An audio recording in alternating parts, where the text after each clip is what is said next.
Olá a todos, nós iremos apresentar nosso trabalho, que tem como objetivo fazer a estimação de parâmetros e sintonizar um controlador de temperatura da disciplina de controle de processos.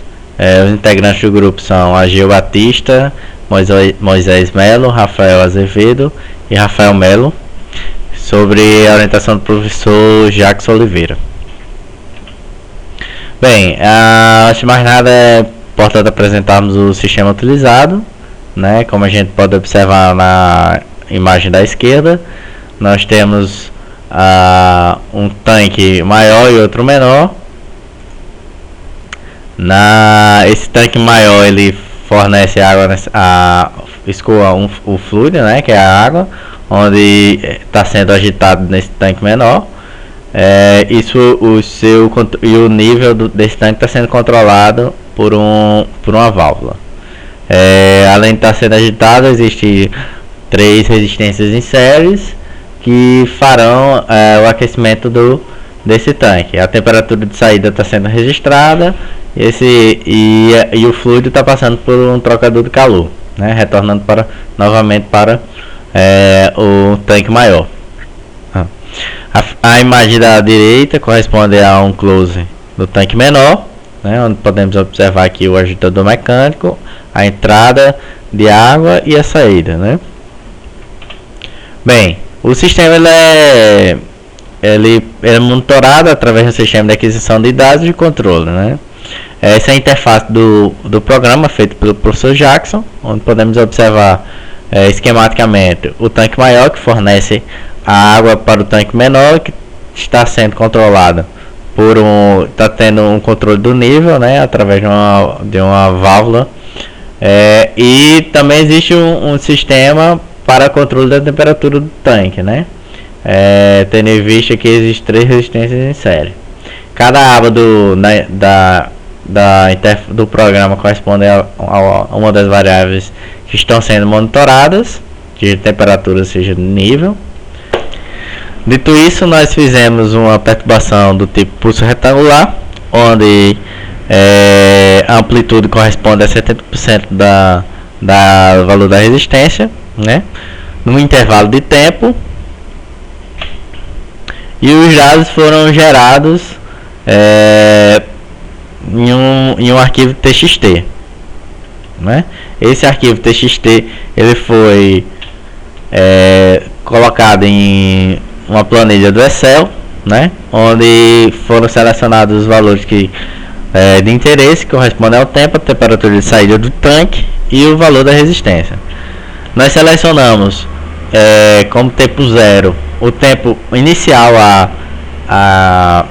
ao início, onde foi feito o início da perturbação, né, correspondente a 70%, né, da resistência, amplitude, e essa planilha nos indica exatamente o tempo, a temperatura de saída e a resistência calculada em variáveis desvios.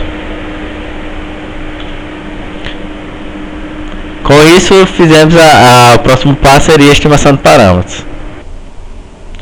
A estimação dos parâmetros foi feita no programa MATLAB, onde o primeiro passo é adicionar as variáveis de entrada e de saída, que corresponde à variável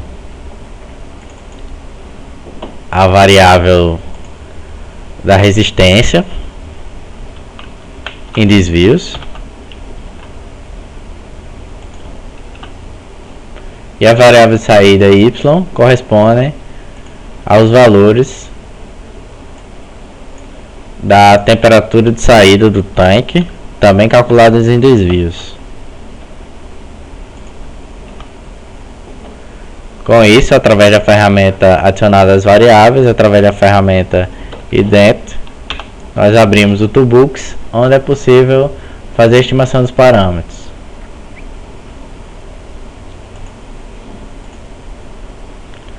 Adicionamos a variável de entrada, né, e de saída.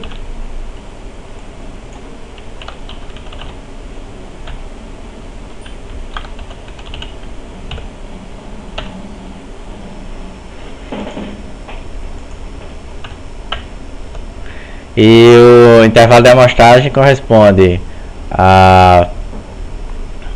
ao tempo final em variáveis de desvios dividido pela quantidade de intervalos de tempo, que é 273. Foram 273 intervalos, que é igual ao valor já pré-calculado.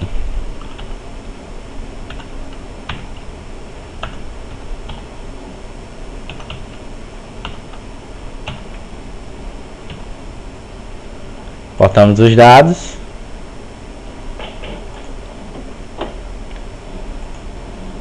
E plotamos o seguinte gráfico.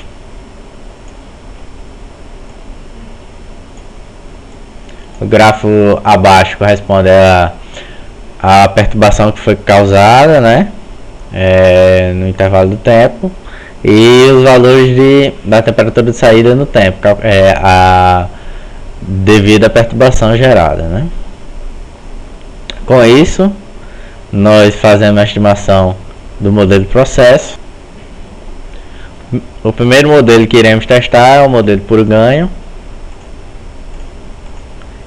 Faremos agora a estimação dos parâmetros.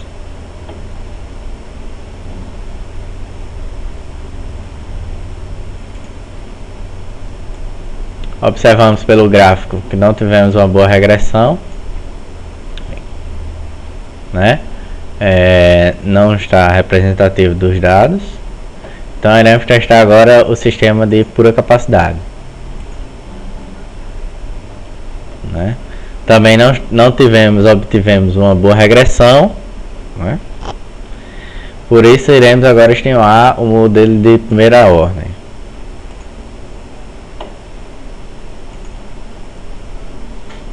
Tivemos uma boa regressão de 86, né? Equivalente a 86. Vamos testar agora com um atraso.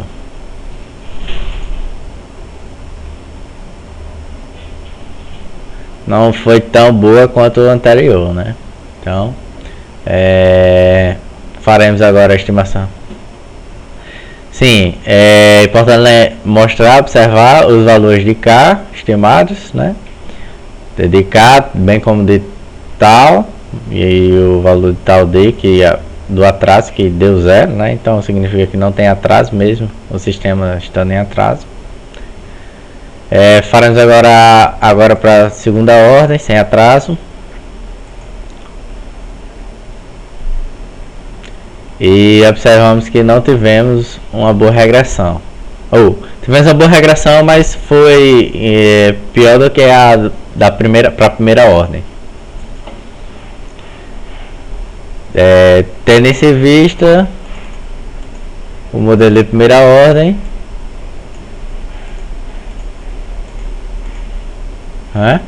é o modelo que mais se adequa, né? Tendo em vista o valor de sua regressão, e os valores de suas do K ficou aqui em torno de 0,25616 e o valor tal ficou entre 7,5332.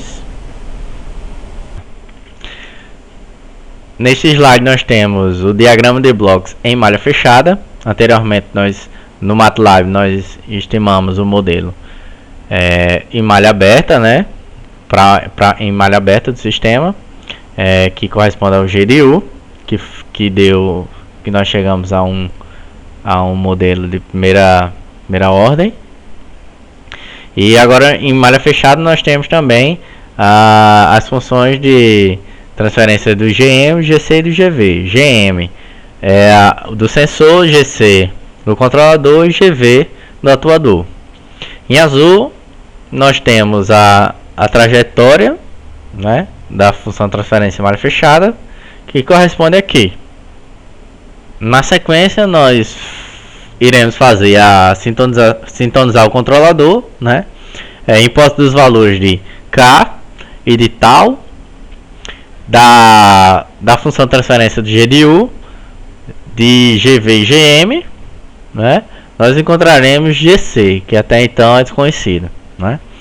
Através da função da trajetória, nós conseguimos isolar o GC, né, que corresponde à equação aqui abaixo, né, já substituído os valores de GM, de GV e de GU.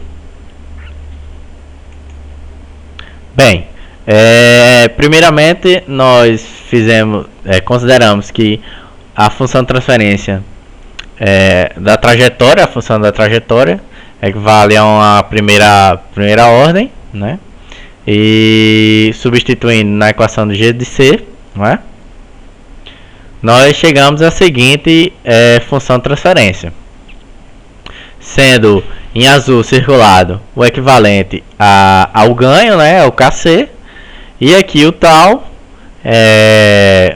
estimado no MATLAB sendo correspondente exatamente ao tal I. Sendo assim, nós encontramos uma função correspondente a um controlador proporcional integral, um PI, né? Considerando que o tal linha, não é, da trajetória é igual a 2 e o eta é igual a 1, não é? Nós chegamos a os valores de KC, tal I e tal D, né? KC que foi igual a 14,70, o tal I que foi igual a 7,53, que é o mesmo do tal estimado pelo MATLAB, e o tal D, como não apareceu na nossa equação, na função de transferência, é igual a 0, né? Bem, também estimamos um Q do tipo lead lag, né? Onde com um polo e um zero, onde substituindo na função do G de C, nós chegamos à seguinte função, né? Em azul nós temos novamente o valor do ganho, né? O KC. Em verde o valor de tal D, né?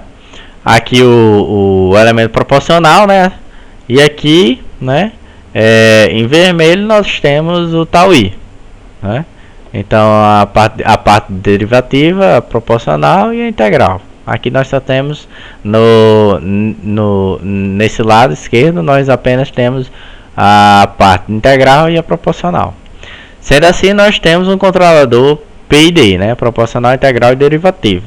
Novamente, considerando os valores de tal linha igual a 2 e eta igual a 1, chegamos aos valores de KC igual a 33,31 e tal I igual a 8,53 e tal D igual a 0,88. Encontrados os valores de KC, tal I e tal D, tanto por PI quanto por PID, nós iremos testá-los configurando o controlador no sistema de aquisição de dados e controle, no software feito pelo professor Jackson, para saber se o mesmo fará devidamente sua função. Ou seja, estipulando um set point, né, de temperatura, se o controlador conseguirá conduzir a temperatura para esse set point, né, sem deixar offset e com o mínimo de erro possível, né. Primeiramente, com os valores de KC, tal I e tal D, nós estipulamos um set point de 35 graus Celsius, onde esperamos o controlador fazer a sua função, e depois, após o mesmo conseguir chegar à temperatura de 35 graus Celsius, nós reconfiguramos o mesmo para um set point de 42 graus Celsius, para novamente o controlador conduzir a temperatura para o estipulado. Assim como fizemos para o PI, com os valores do controlador PI encontrados anteriormente, nós também configuramos o sistema de aquisição de dados e controle com os valores de KC, tal I e tal D para o controlador PID.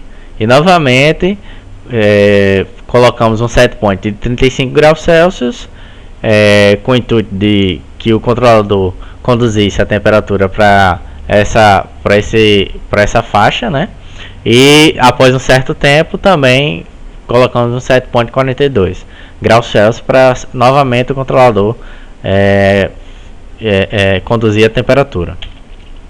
Bem, feito isso, o programa gerou um arquivo TXT com os valores de temperatura de saída do tanque, né? A porcentagem da resistência que foi utilizada para fazer o controle, dentre outras variáveis. Bem, como foi dito anteriormente, para os valores do PI, os valores de KC tal I e tal D, para o controlador PI, né? Nós fizemos uma perturbação equivalente a 10 minutos, né? Esperamos o controlador por 10 minutos estabilizar até a temperatura de 35 graus Celsius, que foi o primeiro set point, né?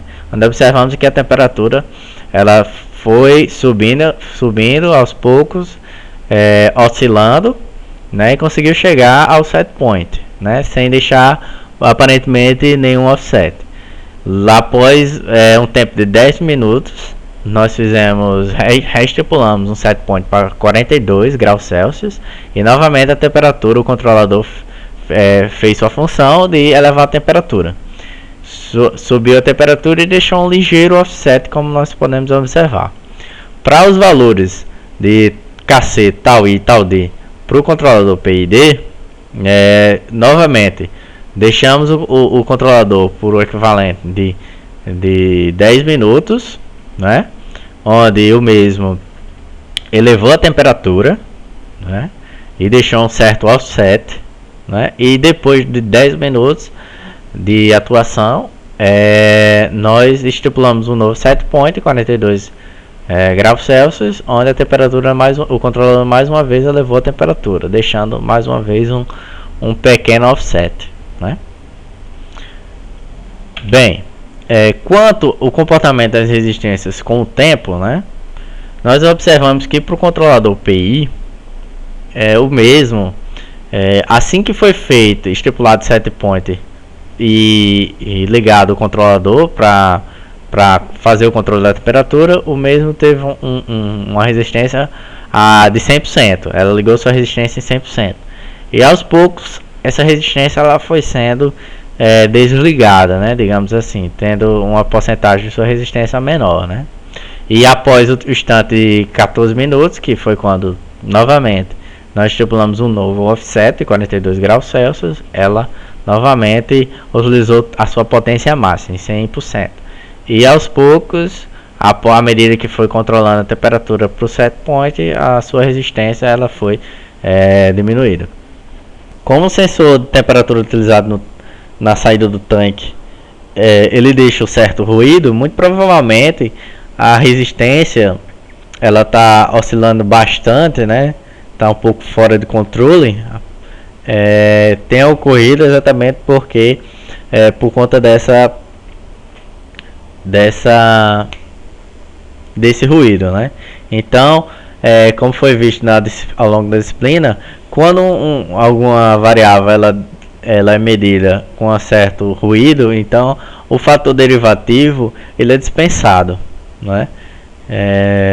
Pois exatamente ela não vai conseguir controlar direito a variável. Feito isso, nós fizemos agora o cálculo da integral, calculamos a integral dos erros, que corresponde justamente a diferença entre a temperatura de set point estipulada e a temperatura de saída do tanque, ou seja, a área aqui entre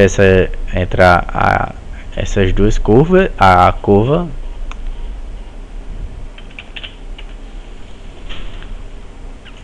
Feito isso, nós encontramos o que seria a integral dos erros, né? Tanto para o PI quanto para o PID, que corresponde exatamente à área, né? Entre a medida da temperatura de saída e os valores de set point estipulados, né?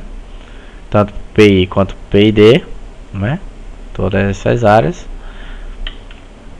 E para isso fizemos uma álgebra bem simples, onde utilizamos a regra dos trapézios, onde o erro corresponde novamente à diferença entre a temperatura de set point e a temperatura de saída, através da equação aqui indicada. Nós encontramos um erro para o PI de 30,89 graus Celsius minuto e para o PID de 33,47, né, graus Celsius por minuto.